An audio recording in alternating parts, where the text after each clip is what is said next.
समस्त को praise the Lord. ख्रीष्ट रे प्रिय मंडली आज सुंदर समय सुंदर मुहूर्त निमंते प्रभुंकर जीवित नामर गौरव हेउ। प्रभु अनुग्रह कले दया कले आज सुंदर दिवस आमानकर जीवन रे जोड़ी दे अछंती। पुणी प्रातः समय तांकर अनुग्रह सिंहासन निकट को आसीबा पाई जो सदा प्रभु मते पुणी आम समस्त को कृपा करी अछंती। आसु आमे तांकर गौरव करू, तांकर महिमा करू। विशेष करी आमे समस्त जानिथिबार गोटे गीत दे प्रभुंकर गौरव करुथिबा, प्रभुंकर महिमा करुथिबा। जति आपण माने जानि अछंती गीत मो सहित गायकी प्रभुंकर महिमा करि परिबे। तनो आसु आमे प्रभु यीशुंक नाम रे आज रे आराधना को उपासना का आमे आरंभ करुथिबा। Thank you. तुमे मो राती तुमे मो दिन, तुमे मो लय तुमे मो ध्यान, तुमे मो राती तुमे मो दिन, तुमे मो लय तुमे मो ध्यान, तुमे मो राती तुमे मो दिन, तुमे मो भाषा तुमे मो ज्ञान, तुमे मो आशा तुमे मो स्वप्न, तुमे मो भाषा तुमे मो ज्ञान, तुमे मो आशा तुमे मो स्वप्न, तुमे मो राती तुमे मो दिन, तुमे मो लय तुमे मो ध्यान, तुमे मो राती तुमे मो दिन, तुमे मो भक्ति तुमे मो प्रेम, तुमे मो सृष्टि तुमे नयन, तुमे मो भक्ति तुमे मो प्रेम, तुमे मो दृष्टि तुमे नयन, तुमे मो राती तुमे मो दिन, तुमे मो लय तुमे मो ध्यान, तुमे मो राती तुमे मो दिन, तुमे मो गति तुमे मो स्थिति, तुमे मो मुक्ति तुमे जीवन, तुमे मो गति तुमे मो स्थिति, तुमे मो मुक्ति तुमे जीवन, तुमे मो राती तुमे मो दिन, तुमे मो लय तुमे मो ध्यान, तुमे मो राती तुमे मो दिन, तुमे मो लय तुमे मो ध्यान, तुमे मो राती तुमे मो दिन। Praise the Lord. प्रभु ए गीत देई आम समस्त का आशीर्वाद करंतु। प्रभुंकर गौरव हेउ। धन्यवाद। Praise the Lord.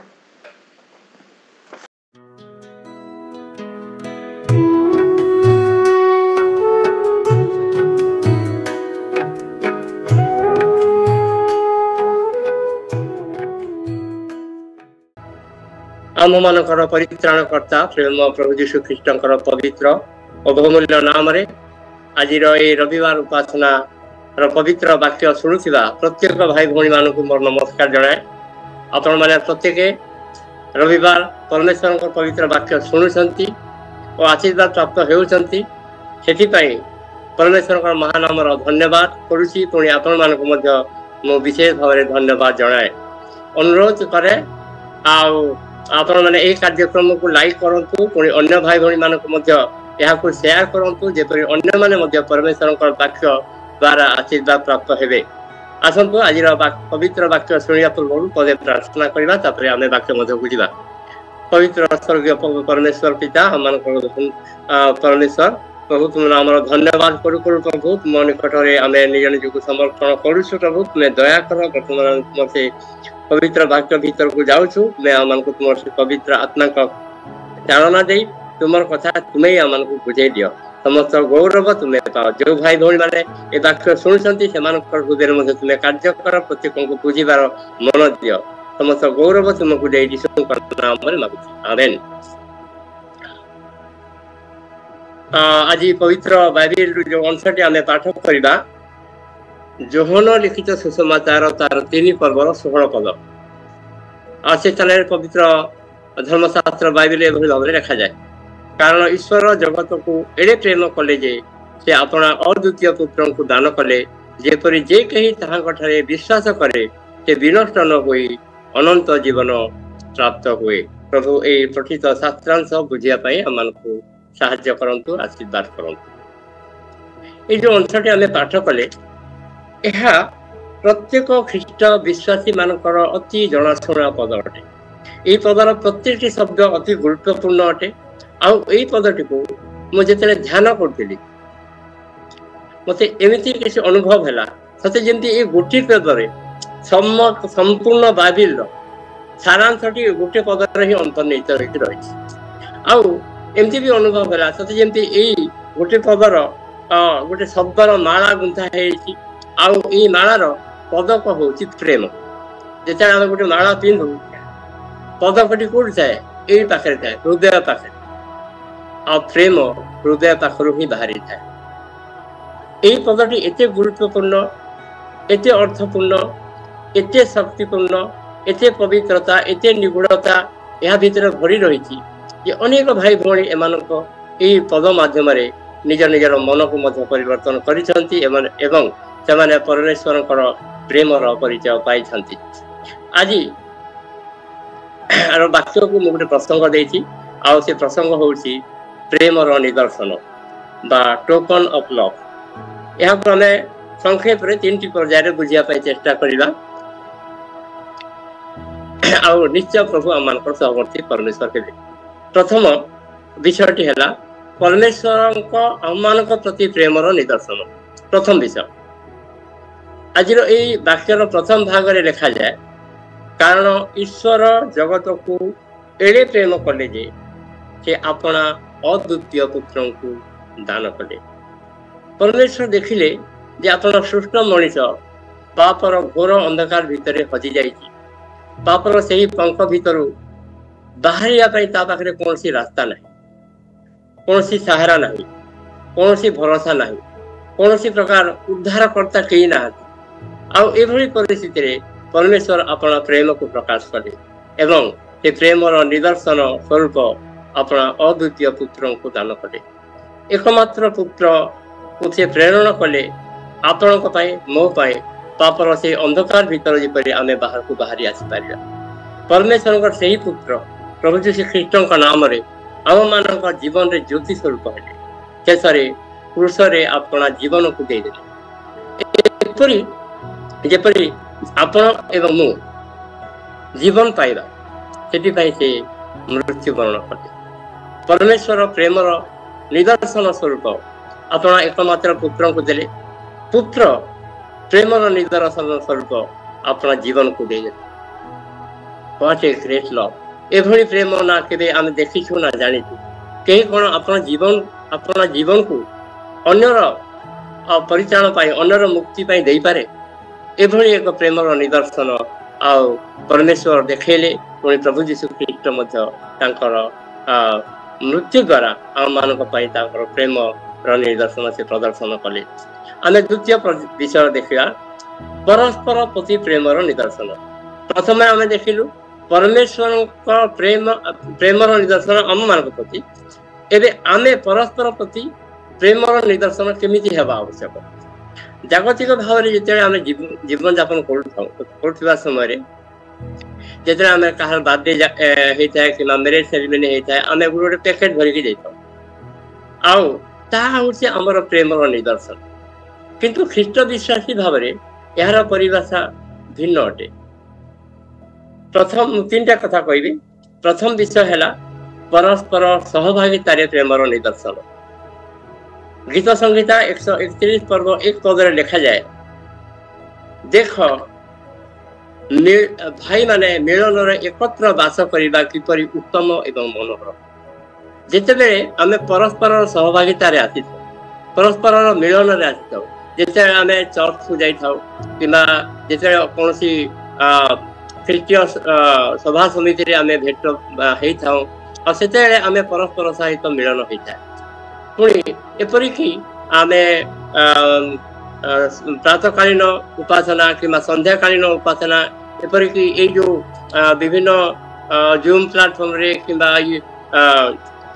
Google meet ମାଧ୍ୟମରେ ଯେତେବେଳେ ଆମେ ଇଭିନ୍ ଅନଲାଇନରେ ମଧ୍ୟ ବସିଥାଉ, ସେତେବେଳେ ମଧ୍ୟ ଆମର ପ୍ରେମ ସହଭାଗିତାରେ ବଢିଥାଉ। ଆମେ ପ୍ରେମର ନିଦର୍ଶନ, ତାହା ହିଁ ଆମର ପ୍ରେମର ନିଦର୍ଶନ ଅଟେ ପରସ୍ପର ପ୍ରତି। ତୃତୀୟ ବିଷୟ ହେଉଛି ପରସ୍ପର ପ୍ରତି ଯତ୍ନଶୀଳ ହେବା। ତାହା ଦ୍ୱାରା ଆମର ପ୍ରେମ ପ୍ରକାଶ ପାଇଥାଏ।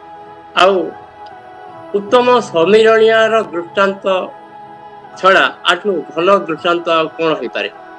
ଲୁକ 10 ପର୍ବ 30ରୁ 37 ପଦ ଭିତରେ ଏହି ସମ୍ମିଳନୀୟ ଦୃଷ୍ଟାନ୍ତ ଲେଖାଯାଇଛି।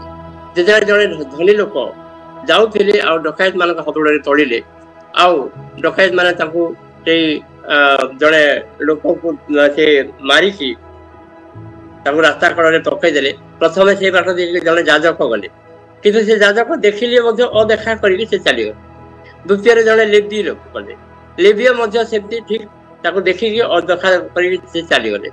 ତାପରେ ଜଣେ ସମିଳନୀୟ ଲୋକ ଗଲେ, ସେଇ ଯୋଉ ଦରମରା ହୋଇ ପଡ଼ିଥିବା ବ୍ୟକ୍ତିଟିକୁ ଉଠେଇକି ନେଲେ, ତାର ସେବା ଶୁଶ୍ରୂଷା କଲେ, ପୁଣି ତାର ଚିକିତ୍ସା କଲେ ଏବଂ ତାର ଯତ୍ନ ନେଲେ। ଏହା ହିଁ ପରସ୍ପର ପ୍ରତି ଯତ୍ନଶୀଳ ହେବା। ଯେ ପର୍ଯ୍ୟନ୍ତ ଆମେ ପରସ୍ପର ପ୍ରତି ଯତ୍ନଶୀଳ ନ ହେବା, ତାହା ଆମ ପ୍ରେମ ପ୍ରକାଶ ପାଇପାରିବ ନାହିଁ। ତେଣୁକରି ମୋ ପ୍ରିୟ ଭାଇ ଭଉଣୀ ମାନେ, ଆମେ ମାନେ ପରସ୍ପର ପ୍ରତି ପ୍ରେମରେ ଯତ୍ନଶୀଳ ହେବା ନିତାନ୍ତ ଆବଶ୍ୟକ। ତୃତୀୟ ବିଷୟ ହେଲା ପରସ୍ପରକୁ ପ୍ରାର୍ଥନାରେ ତୋଳି ଧରିବା। ପ୍ରେରିତ 12 ପର୍ବ 5 ପଦରେ ଗୋଟେ ବିଷୟ ଲେଖାଯାଇଛି। କ'ଣ ଲେଖାଯାଇଛି ମୁଁ ପଢିବା ପାଇଁ ଚାହୁଁଛି। ଅତଏବ ପିତର କାରାଗାରରେ ରୁଦ୍ଧ ହୋଇ ରହିଲେ, କିନ୍ତୁ ତାଙ୍କ ନିମନ୍ତେ ମଣ୍ଡଳୀ ଦ୍ୱାରା ଏକାଗ୍ର ଭାବରେ ଈଶ୍ୱରଙ୍କ ସାମୁରେ ପ୍ରାର୍ଥନା କରାଯାଉଥିଲା। ମୋ ପ୍ରିୟ ମାନେ, ଯେତେବେଳେ କୌଣସି ଜଣେ ଆମର ଭାଇ କିମ୍ବା ଭଉଣୀ କିମ୍ବା କେହି ବି ଯେତେବେଳେ କୌଣସି ଅସୁବିଧାର ସମ୍ମୁଖୀନ ହେଇଥାନ୍ତି, ସେତେବେଳେ ଆମେ ପରସ୍ପରକୁ ପ୍ରାର୍ଥନାରେ ତୋଳି ଧରୁଛୁ। ତାଙ୍କୁ ସେମାନଙ୍କ ପାଇଁ, ପୁଣି ସେମାନଙ୍କ ପରିବାର ପାଇଁ ଆମେ ପ୍ରାର୍ଥନା କରିଥାଉ। ଏହା ହିଁ ଗୋଟେ ଖ୍ରୀଷ୍ଟୀୟ ପ୍ରେମ ପ୍ରକାଶ ପାଇଥାଏ ଗୋଟେ ଖ୍ରୀଷ୍ଟ ବିଶ୍ୱାସୀର ଜୀବନରେ। ଏଣୁକରି ଆମେ ମାନେ ପରସ୍ପର ସହିତ ଯେପରି ପ୍ରାର୍ଥନାରେ ରହିବା, ସେଥିପାଇଁ ଆମେ ଯତ୍ନଶୀଳ ହେବା। ଆହୁରି ଅନେକ ଗୁଡ଼ିଏ ବିଷୟ ଅଛି, ଯେପରିକି ପରସ୍ପର ପ୍ରତି ସହନଶୀଳ ହେବା, ପରସ୍ପରକୁ କ୍ଷମା ଦେବା, ପରସ୍ପରର କେୟାର କରିବା। ଯେତେବେଳେ ଆମେ ପରସ୍ପର ପ୍ରତି କେୟାର କରୁନା, ସେତେବେଳେ ଆମର ପ୍ରେମ ବଢିଥାଏ। ମୋର ମନେ ପଡୁଛି ଜଣେ ଇଏରେ ମୁଁ ପଢିଥିଲି ଗୋଟେ ବହିରେ, ଜଣେ ବ୍ୟକ୍ତି କହିଲେ, ଜ୍ଞାନୀ ଲୋକ କହିଲେ ଯେ ଆପଣଙ୍କର କେତେ ଜ୍ଞାନ ଅଛି, I don't care how much knowledge you have. ଆପଣଙ୍କର କେତେ ଧନ ଅଛି, ମୋର କିଛି ଦାୟ ଆସେ ନାହିଁ। ଆପଣଙ୍କ ପାଖରେ କେତେ ଶକ୍ତିଶାଳୀ, ଆପଣ ସେଥିରେ ମଧ୍ୟ ମୋର କିଛି ଦାୟ ଆସେ ନାହିଁ। କିନ୍ତୁ ଆପଣ ମୋ ପ୍ରତି କେତେ ଯତ୍ନଶୀଳ ଅଛନ୍ତି, ତାହା ପ୍ରତି ମୁଁ କେୟାର କରେ। I care what you care for me. ଏହା ଦ୍ୱାରା ଆମର ପ୍ରେମର ପ୍ରକାଶ ପାଇଥାଏ। ଆମେ ଯେତେବେଳେ ପରସ୍ପରର ଯତ୍ନ ନେଇଥାଉ। ପରମେଶ୍ୱରଙ୍କ ଆମମାନଙ୍କ ପ୍ରତି ପ୍ରେମର ନିଦର୍ଶନ କ'ଣ ଆମେ ଦେଖିଲେ? ପରମେଶ୍ୱର ତାଙ୍କ ପୁତ୍ରକୁ ଦେଇଦେଲେ, ପୁତ୍ର ଯୀଶୁଖ୍ରୀଷ୍ଟ ତାଙ୍କ ଜୀବନ ଦେଇଦେଲେ ଏବଂ ନିଜର ପ୍ରେମର ନିଦର୍ଶନ ଦେଖେଇଲେ। ଠିକ ସେଇଭଳି ଭାବରେ ଆମେ ପରସ୍ପର ପ୍ରତି ମଧ୍ୟ ନିଜର ନିଦର୍ଶନ ଦେଖେଇଲେ, ପ୍ରେମର ନିଦର୍ଶନ। ପରସ୍ପର ପ୍ରତି ଆମେ କେମିତି ପ୍ରେମର ସହଭାଗିତାରେ ବଢିବା, କେମିତି ପ୍ରାର୍ଥନାରେ ବଢିବା, କେମିତି ପରସ୍ପର ପ୍ରତି ଯତ୍ନଶୀଳ ହେବା, କେମିତି ଆମେ ପରସ୍ପରକୁ କ୍ଷମା ଦେବା, କେମିତି ପରସ୍ପର ପ୍ରତି ସହନଶୀଳ ହେବା, ଏହା ମଧ୍ୟ ଆମେ ଦେଖିଲୁ। ବର୍ତ୍ତମାନ ଆମେ ପରମେଶ୍ୱରଙ୍କ ପ୍ରତି ଆମ୍ଭମାନଙ୍କର ପ୍ରେମର ନିଦର୍ଶନ କ'ଣ, ଆମେ କ'ଣ ଦେଇପାରିବା, ଆମ ପାଖରେ କ'ଣ ଅଛି? ଆମେ ଗୋଟେ ବାଇବେଲର ଗୋଟେ ଅଂଶ ପଢିବା, 2 ବିବରଣ ତାର 10 ପର୍ବର 14 ପଦ। ଦେଖ, ଆକାଶ ମଣ୍ଡଳ ଓ ତହି ଉପରିସ୍ଥ ସ୍ୱର୍ଗ, ପୁଣି ପୃଥିବୀ ଓ ତହି ମଧ୍ୟସ୍ଥ ସମସ୍ତ ବସ୍ତୁ ସଦାପ୍ରଭୁ ତୁମ୍ଭ ପରମେଶ୍ୱରଙ୍କର। ମୁଁ ଯେତେବେଳେ ଏଇ ଅଂଶଟି ପାଠ କଲି, ମୁଁ ହଠାତ୍ ବୁଝିପାରିଲି। ତାର କାରଣ ହେଲା ଏଠି ଲେଖାଯାଇଛି ଯେ ଯାହା ଯାହା ଅଛି ଦେଖ ଆକାଶ ମଣ୍ଡଳ ଓ ତହି ଉପରିସ୍ଥ ସ୍ୱର୍ଗ ପୁଣି ପୃଥିବୀ ଓ ତହ ମଧ୍ୟସ୍ଥ ସମସ୍ତ ବସ୍ତୁ ସଦା ପ୍ରଭୁ ତୁମ ପରମେଶ୍ୱରଙ୍କ। ସବୁ ଯାକ ପରମେଶ୍ୱରଙ୍କ। ଯଦି ସବୁ ଯାକ ଯଦି ଯେହେତୁ ପରମେଶ୍ୱରଙ୍କର ତାହେଲେ ମୋ ପାଖରେ ଅଛି କଣ ଯେ ମୁଁ ଦେବି? ମୋ ପ୍ରେମର ନିଦର୍ଶନ କଣ ଅଛି ଯେ ମୁଁ ଦେବି ପରମେଶ୍ୱର? ଯେ ପ୍ରଭୁ ଏଇଟା ମୋର ପ୍ରେମର ନିଦର୍ଶନ ନିଅ ବୋଲି କିଛି ତ ନାହିଁ, ସବୁ ତ ପରମେଶ୍ୱରଙ୍କର। କିନ୍ତୁ ତାର ଉତ୍ତର ତାର 12 ଏବଂ 13 ପଦରେ ଦିଆଯାଇଛି। କଣ ଲେଖାଯାଏ? ଏବେ ହେ ଇସ୍ରାଏଲ ସଦା ପ୍ରଭୁ ତୁମ୍ଭ ପରମେଶ୍ୱରଙ୍କୁ ଭୟ କରିବାର, ତାହାଙ୍କ ସକଳ ପଥରେ ଗମନ କରିବାର ଓ ତାହାଙ୍କୁ ପ୍ରେମ କରିବାର, ପୁଣି ଆପଣାର ସମସ୍ତ ଅନ୍ତଃକରଣ ଓ ଆପଣାର ସମସ୍ତ ପ୍ରାଣ ସହିତ ସଦା ପ୍ରଭୁ ତୁମ୍ଭ ପରମେଶ୍ୱରଙ୍କ ସେବା କରିବାର। ଆଉ ଆଜି ମୁଁ ତୁମ୍ଭ ହିତ ନିମନ୍ତେ ସଦାପ୍ରଭୁଙ୍କ ଯେ ଆଜ୍ଞା ଓ ବିଧି ତୁମମାନଙ୍କୁ ଦେଉଅଛି ସେ ସମସ୍ତ ପାଳନ କରିବାର। ଏସବୁ ଛଡ଼ା ସଦାପ୍ରଭୁ ତୁମ୍ଭ ପରମେଶ୍ୱର ତୁମଠାରୁ ଆଉ କଣ ଲୋଡ଼ନ୍ତି? ପରମେଶ୍ୱର କଣ ଲୋଡ଼ନ୍ତି ଆମ ପାଖରେ କିଛି ନାହିଁ ଏକା ଦେବା ପାଇଁ। ପ୍ରେମର ନିଦର୍ଶନ ସ୍ୱରୂପ କଣ ଅଛି? ସେ ଖାଲି 2-3ଟା ବିଷୟ କହିଛନ୍ତି। ତାଙ୍କୁ ଭୟ କରିବାର ଆମର ଅଛି, ପରମେଶ୍ୱରଙ୍କୁ ଭୟ କରିବା, ଭକ୍ତି କରିବା, ତାଙ୍କର ସକଳ ପଥରେ ଗମନ କରିବା, ସେ ଯୋଉ ଆଜ୍ଞା ଦେଇଛନ୍ତି ସେ ଆଜ୍ଞା ଗୁଡ଼ାକ ପାଳନ କରିବା, ତାଙ୍କୁ ଆମେ ପ୍ରେମ କରିବା ଏବଂ ଆମର ସର୍ବାନ୍ତକରଣ ଆପଣ ସମସ୍ତ ମନ ସମସ୍ତ ପ୍ରାଣ ସବୁ କିଛି ଦେଇକି ଆମେ ପରମେଶ୍ୱରଙ୍କର ସେବା କରିବା। ଏହା ହିଁ ଆମମାନଙ୍କର ପରମେଶ୍ୱରଙ୍କ ପ୍ରତି ପ୍ରେମର ନିଦର୍ଶନ ଅଟେ। ମୋର ପ୍ରିୟ ଭାଇ ଭଉଣୀ ମାନେ, ଆମେମାନେ ଯେପରି ଏଇ ବାକ୍ୟ ଦ୍ୱାରା ନିଜ ନିଜକୁ ପ୍ରସ୍ତୁତ କରିବା, ଯତ୍ନବାନ ହେବା ଏବଂ ସମସ୍ତେ ପରସ୍ପର ସହିତ ପ୍ରେମରେ ବଢ଼ିବା, ସେଭଳି ଭାବରେ ପ୍ରଭୁ ଆମ ସମସ୍ତଙ୍କୁ ଆଶୀର୍ବାଦ କରନ୍ତୁ। ଆମେନ୍। ଆମେ ପ୍ରଭୁଙ୍କ ଶିଖିଥିବା ପ୍ରାର୍ଥନା କରିବା, ତାପରେ ପ୍ରଭୁଙ୍କ ଶିଖିଥିବା ପ୍ରାର୍ଥନା ପରେ ଆମେ ଏହି ଉପାସନାକୁ ସମାପ୍ତ କରିବା। ଆସନ୍ତୁ ପ୍ରଭୁଙ୍କ ଶିଖିଥିବା ପ୍ରାର୍ଥନା କରିବା। ହେ ଆମମାନଙ୍କର ସ୍ୱର୍ଗସ୍ଥ ପିତା, ତୁମ ନାମ ପବିତ୍ର ବୋଲି ମାନ୍ୟ ହଉ, ତୁମର ରାଜ୍ୟ ଆସୁ, ଯେପରି ସ୍ୱର୍ଗରେ ସେପରି ପୃଥିବୀରେ ତୁମର ଇଚ୍ଛା ସଫଳ ହଉ। ଆଜି ଆମମାନଙ୍କୁ ପ୍ରয়োଜନୀୟ ଆହାର ଦିଅ। ଆମେମାନେ ଯେପରି ନିଜ ନିଜ ଅପରାଧୀମାନଙ୍କୁ କ୍ଷମା କରିଅଛୁ, ସେହିପରି ଆମର ଅପରାଧ ସବୁ କ୍ଷମା କର। ପରୀକ୍ଷାରେ ଆମମାନଙ୍କୁ ଆଣ ନାହିଁ, ମାତ୍ର ମନ୍ଦ ଠାରୁ ରକ୍ଷା କର। ଯେଉଁ ରାଜ୍ୟ, ପରାକ୍ରମ, ଗୌରବ ଯୁଗେ ଯୁଗେ ତୁମ୍ଭରି ହଉ। ଆମେନ୍। ଆମେ ଆଶିଷ ଭିକ୍ଷା ନେବା। ଏତେବେଳେ ପରମେଶ୍ୱରଙ୍କର ଗଭୀର ପ୍ରେମ, ପ୍ରଭୁ ଯୀଶୁ ଖ୍ରୀଷ୍ଟଙ୍କର ଅସୀମ ଅନୁଗ୍ରହ ଓ ଦୟା, ପବିତ୍ର ଆତ୍ମାଙ୍କର ଚିରନ୍ତନ ଶାନ୍ତି, ଶକ୍ତି, ସୁମଧୁର ସହଭାଗିତା, ଶିକ୍ଷା ଓ ଚେତନା ସଦାବେଳେ ସଙ୍ଗେ ସଙ୍ଗେ ରହି ମଙ୍ଗଳ ଓ ଉପକାର କରନ୍ତୁ। ଆମେନ୍।